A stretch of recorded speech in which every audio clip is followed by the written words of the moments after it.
Freddie Andersen, where do we begin? Well, let's start with this, okay? There is a baseline of when the game is decided by such small margins and a 2-goal lead is lost a couple times, the goalie is going to be in the crosshairs. Mm-hmm. Even if a goalie plays well, that goalie is going to take some arrows, okay? So there is a baseline of, like, the first thing we have to do is decipher how much is warranted, how much is just the goalie is either the GOAT or the GOAT, right? They're either the greatest of all time GOAT or they're the scapegoat. Like, how much of it is that? I think Freddy deserves to take a lot of heat for this one. Freddy was not hyper sharp, to say the least. Right? 1, 2 soft goals. At least for sure one. Oh, yesterday one. And then the one that was tucked into the corner there, I just felt like that was the soft one. Yeah. That was the soft one. The goal by Kreider, his first one that made it 3-2, that's the one you got to have. 82.6 save percentage, minus 1.18 goals saved above expected. In a game that came down to life's a game of inches, gentlemen. Not as sharp as we've seen him this year. Not as sharp as we've seen him since he's returned. I don't even think he was as sharp as some of the games earlier in the postseason where we were going like, maybe he's tired. In the postseason, when the margin of error, the margin of victory gets smaller and smaller and smaller, Freddie Andersen is having a tough time. Now, I'm going to avoid, or maybe I'm not because I'm bringing it up. I didn't want Freddie in goal last night. I didn't want him in. You can go back. I put it on the record. I thought that the postseason grind of playing every game was getting to him, and I had been advocating for a couple weeks now of getting Pyotr Kochetkov more involved in order to get the best version of Freddy whenever he is in there, and I didn't think you lost much, if anything, by putting in Pyotr Kochetkov. That, I'm not sure is the challenge here. I'm not sure that's the right thing to point it to here. Trust me. Like I say this all the time, Dennis. I'm big on accountability, right? Mm-hmm. Sometimes we have to eat the humble pie. Sometimes and I've eaten humble pie talking about Freddy this year. Sometimes we have to, allow ourselves to gloat a bit. I don't think this is that situation. I don't think this is one where it's a gloating situation. I think it's one where it's a bigger conversation about Freddy. Right? Because if he looked physically tired, that'd be one thing. Right, and it doesn't help that the broadcast, for those of you that watched on TV, slowed it down and pointed out that he lost his balance and kind of got his footing chopped up on one of the goals allowed. That doesn't help things when you're trying to say he's not physically tired. With 2 days off, I don't think he was physically anything hindered. No. It's right, the most valuable real estate in sports, between the ears. You have to start asking yourself, is he a guy who, as you continue to build with this core, and next year they're going to look a lot different, but I've highlighted they've got a nice little squad of guys 26 or under. That'll be 27 or under next year. We're talking Aho, Svetch, Jarvis. We're talking Kochetkov.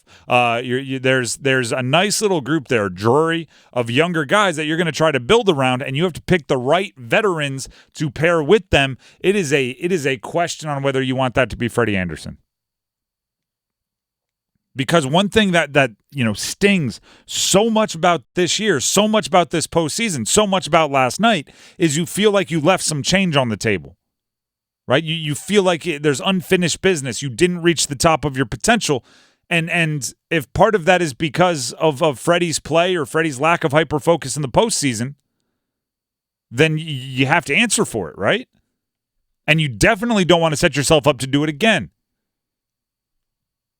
Because you want to talk about frustrating. Have multiple cup runs end because of the same thing. And you're going to sit there going, we didn't fix this?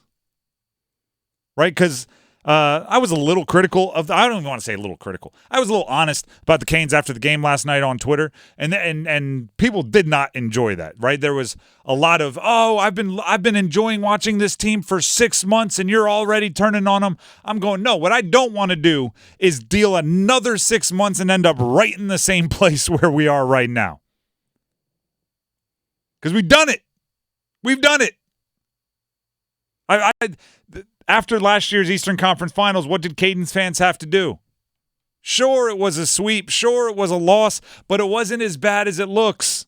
It was 2 one-goal games and 2 overtime games. It really was a good series. It really was close. What are you going to be doing all this offseason? Sure, he went out in the second round, but guess what? It was to the President's Trophy team. It's a flaw in the NHL scheduling system that 2 of the 3 best teams played in the second round, and they were actually close. The losses were overtimes and 1-goal games and comebacks, and it was a great series. And all of that is true, but at a certain point, you don't want to have to explain yourself every offseason. So you have to start thinking about, is Freddie Andersen a guy that is going to get you to the Stanley Cup? Or is he going to be a guy that leaves you explaining things every offseason? It was really just 1 soft goal that made the difference. It only takes 1 soft goal to make the difference. That opened the door. So, I mean, Chris Kreider, by goal must have looked like a soccer goal by the end of it, right? And it took that one to get it going. And the hard part is there's a bunch of guys we're going to have conversations with because they're unrestricted free agents this offseason or restricted free agents this offseason. Mm-hmm. How much do you pay them? How much do you offer them? Do you offer them anything? One of the more difficult questions is about a guy who's under contract next year. Freddie Andersen. Do you bring him back as the 1? There's 3 options here, right? Do you bring him back as the goalie 1? Do you bring him back as the 2 and try to change up the hierarchy and roll with Pyotr Kochetkov? Or do you look around the league and go, who needs a veteran goaltender for about $3.5 million? Because I do think there is a market for Freddie. And that, sure. That contract is not any kind of anchor that nobody would want. Today stinks. It does. I just looked up Tiger Woods double bogeying the second hole. Nah. It's not a good day. Not a great day. The one thing I figured out, at least for me, in my mind, when it comes to Freddie, he was here in 21-22 that season, was injured, didn't play in the playoffs. So, all right, you went out in the second round to the New York Rangers in 7 games. Ronta was your primary goaltender. Yep. Pyotr Kochetkov actually played a little bit in that postseason, too. It's like, okay, let's see what you can do with a healthy Freddie Andersen. Last season, played a decent amount in the playoffs, but still missed some time injured in the playoffs last year. Like, okay, he played 1 game against the New York Islanders, got a win, but that was it. Then he played the Devils series. Then he played against Florida. Didn't play in Game 2 because of the 4 overtime game in Game 1, so he didn't play in Game 2. And I thought, overall, the way he played in the Florida series, I was like, okay, they're 1-goal games. He played really well.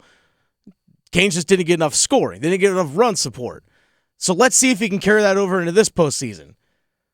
Let in multiple soft goals in this series. Go back to Game 3 when Alexei Lafreniere, oh, by the way, let's just throw the puck at the net while Freddie Andersen is trying to recover off balance while the puck's below the goal line. They did it to him again. It's like, dude, you let in multiple soft goals. You weren't even that great against the New York Islanders overall. I'm sorry. You've proven to me that you cannot be the number 1 goalie in the playoffs for this team. Backup, fine. If I'm the Hurricanes, I'm preparing to have Pyotr Kochetkov develop him to be my number 1 goalie come playoff time next year. When April rolls around, you better make sure Pyotr is ready to handle the number 1 spot. And I want to emphasize you said for this team. Because Freddie's a good goaltender. Yeah. He's going to be in the NHL. He's going to be depended upon by somebody. It's just certain times you've just run your course with an organization, and a change of scenery is probably best for everybody. Or a change of role is probably best for everybody. I think it's a change of role. Those are the 2 options. 3 options, whatever I said earlier.